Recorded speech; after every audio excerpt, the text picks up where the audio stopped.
Hello everyone and welcome back to the channel. This is week 2 of my weekly accountability vlog where I chat about what I've been doing, what I've been working on and what I've been reading. So in terms of work in progress, the fantasy novel I have written a little bit more.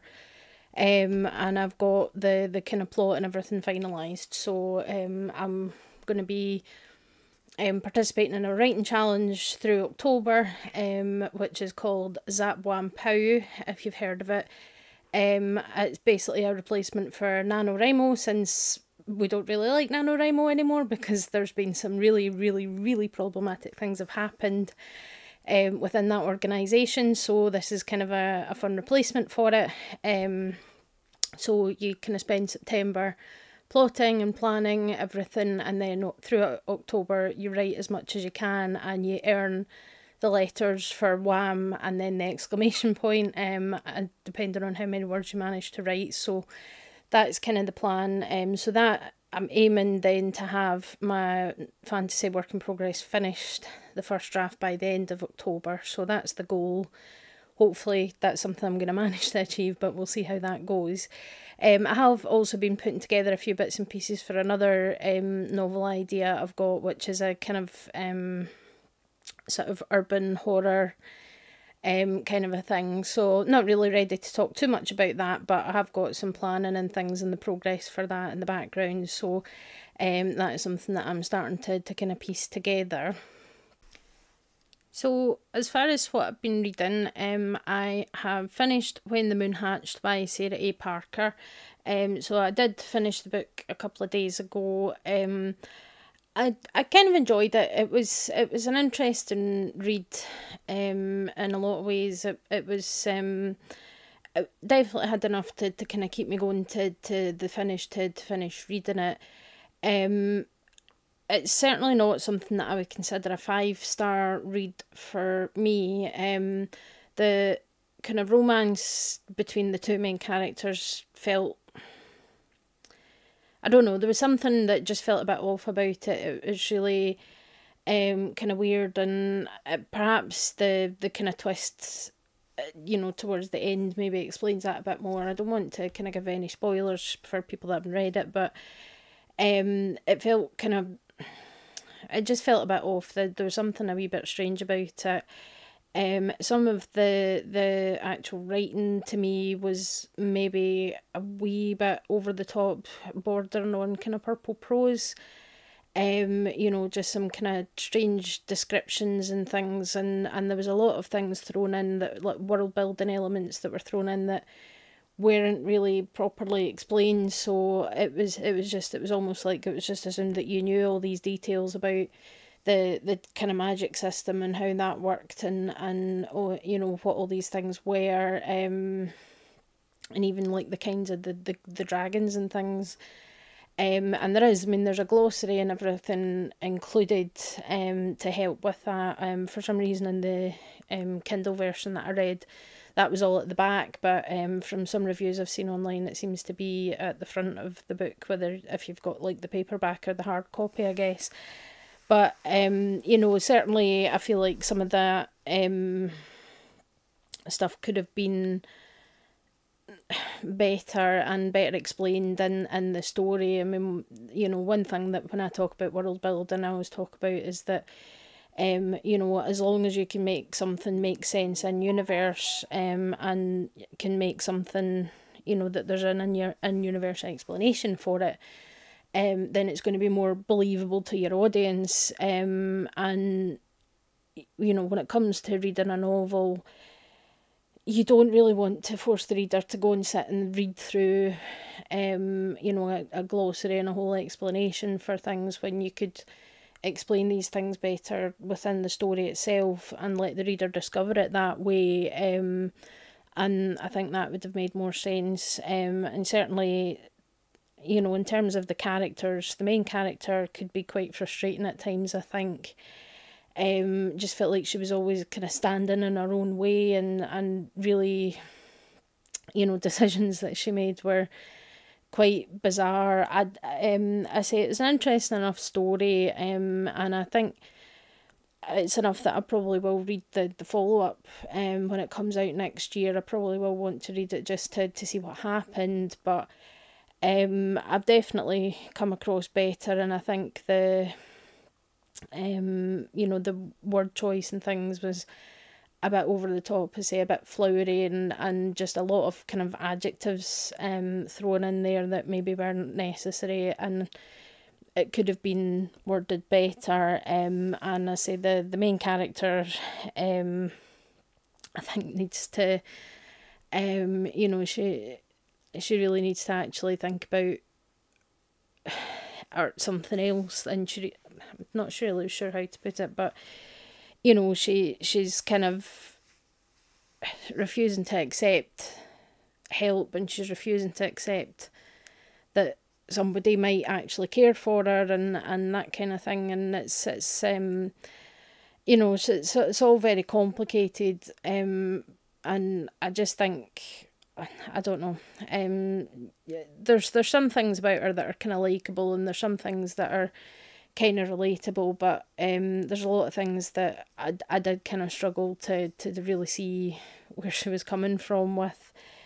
So it's all a wee bit odd. So I don't know. I mean, I'm intrigued enough to see where the sequel goes, and that comes out in October 2025. And I kind of rated it 4 stars on Prime. It definitely, I reading through the other reviews, it does seem to be quite polarised, that people really love it or really dislike it. I'm in between. I think it was an okay read. It was an interesting read. A little bit of spice, which I don't mind. It's not something that I tend to like to write a lot of. And the romance being the primary focus of a story is not for me. But that's just a personal thing. That's kind of my own personal kind of view on these things. So if it's something that you like, then you might like it. But I definitely think that the prose could have been toned down a little bit, because there was a lot of words used to not really say very much, and I say definitely kind of bordering on the kind of purple prose, which I did find, and the words for things was quite off-putting. Like, there was a clear kind of, I think, attempt to separate what we would call something in the real world versus what it would be called in this fantasy world. The fact that these people were fae, they weren't human, which is fair enough, but the fact that they would refer to each other as male and female, instead of like man or woman or whatever, that I found a wee bit jarring. Even just things like the words for, they didn't use the word for a bed, it was a pallet, but it was a bed. It was really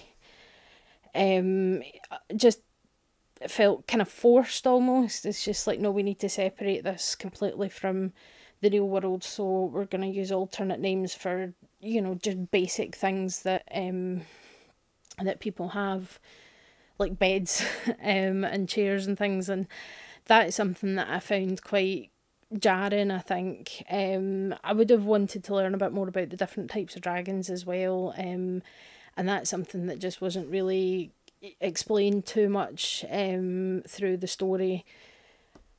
And I feel like a lot of that and the details about the different ways of like how magic worked and all that kind of thing, there just really wasn't much kind of explanation on that. So it was an okay read. If you like kind of fantasy romance with a little bit of spice in it, it might well be your thing. But I certainly I have and probably will read better. And I think that it could have been sort of edited a bit better, and so it was a bit more of a smoother read. And I think more in story, explanations and story world building, rather than lumping it all in a glossary or something like that. You know, it's the same as if you're writing something, you don't really want to be sending your reader off to the dictionary every 2 minutes to look up words because they have no idea what the words you've used meant. And that's kind of the same thing. Whereas for me, good world building means that the reader, or, you know, in video games, the player, your audience basically, can discover these facts for themselves through the story and through you know, the environment that you're painting, and through, you know, even through dialogue, and, you know, having one character explain something to another character, or, you know, stuff like that. There's ways of doing that, and there's ways of making it clear, like, this is how things are in this fictional world, instead of just giving them a list of terms and what they mean and explaining it all that way. You can explain it in universe, and you can explain it in the story, through sort of environmental factors, through conversations, through what characters do, through their actions, all that kind of thing. And I think that's always a lot better because it then lets your audience discover it for themselves. So that's kind of purely my opinion on it. I say it was enough. You know, it wasn't bad enough that I didn't finish it. I did finish it, and I did like it, but there's definitely some things that I found a bit jarring, and I found a wee bit difficult to kind of get my head round, that I think could have maybe been done a bit better to make it a much more interesting and engaging story. So that's kind of my review of When the Moon Hatched. So if you've read it, let me know what you think. I say it's you know, the romance does take centre stage, which is fine, and I know that's something that a lot of people like, but at first it did feel like there was going to be more of a kind of adventure and things, and then it just didn't really turn into that. But yeah, that's my thoughts. So excited to report on the next book that I've started reading. So yeah. So in the meantime, I've picked out another couple of books on Prime reading to so the one that I'm currently reading is The House of the Witch,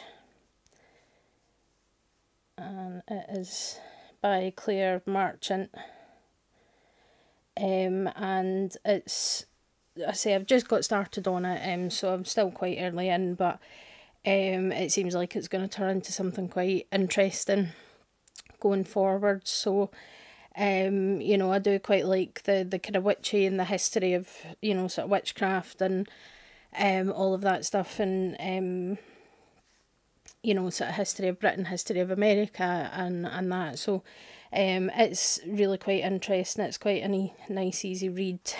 So I've been having a bit of reading time. Oh, there's Miss Echo in the background. You coming to say hi? Eh? Yeah.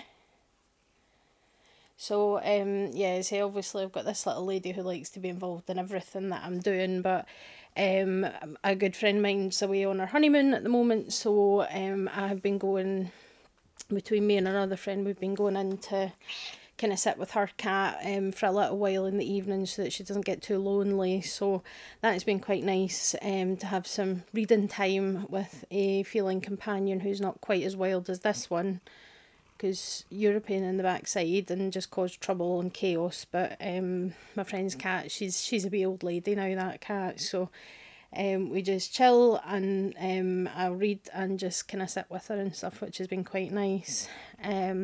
So really quite enjoying reading that, and I'll report. I'll probably have it finished by next week. It's one thing with reporting on what I'm reading. I'm a fast reader. I've always been a fast reader, so I do get through books quicker than a lot of people do. It's the way I've always been, and it's something that I really enjoyed picking up again, because I haven't really read much properly for the last few years. So it's been quite nice to kind of get back into that habit, and I think it's been really good. So that's what I've been reading. As far as YouTube goes, welcome to all the new subscribers. I've had quite a influx of new subscribers in the last week, which has been really awesome. And a really good response to some of my Vault Tech videos and the kind of Mirelurk videos and things. So Yesterday's video was about Night Stalkers. I'm hoping to get the Deathclaw one put together for next week, next Saturday. So Tuesday will be the next part of Old World Blues, where we get to meet Muggy and we get to meet the Toaster, who's one of my favourites. The Toaster's brilliant.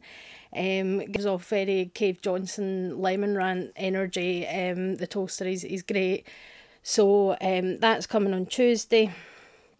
And then on Thursday I'm looking at covering Vault 81. Vault 81 is a really interesting one in Fallout 4. Because it's a vault that was successful, and it was only really become a successful vault because the experiment was sabotaged at the very beginning. So it's an interesting story behind all of that. So that's the plan for Thursday to cover, is Vault 81. And I say I'm going to be working away and trying to get as much writing as possible done over the month of October. While also preparing to move house, and I also have multiple medical appointments next month, so it's going to be a busy one, but I'll keep you guys updated on things as we go. So I'd love to hear your thoughts if you've read any of the books that I've talked about, anything like that, or let me know what you are reading just now in the comments. I'm always up for new book recommendations, especially I like fantasy novels, a little bit of sci-fi here and there, you know, and I quite like adventures and things like that. A little bit of spice is fine, but it's not necessary for me. Like, I'm quite happy to read books that aren't spicy at all, or just have a little bit of spice. I'm all good with that, but, you know, romance stories where romance is the kind of primary plot, not generally my thing, but you know, having sort of big adventure stories is generally something that I quite like. So and I do like the kind of horror, supernatural stuff like that as well. So if you have any recommendations, then it'd be good to add a few more to my TBR list. So I think that's pretty much everything for this week, so I'll update you next week, and I say look out for the new videos coming up on YouTube, and I'll see you next week. Bye.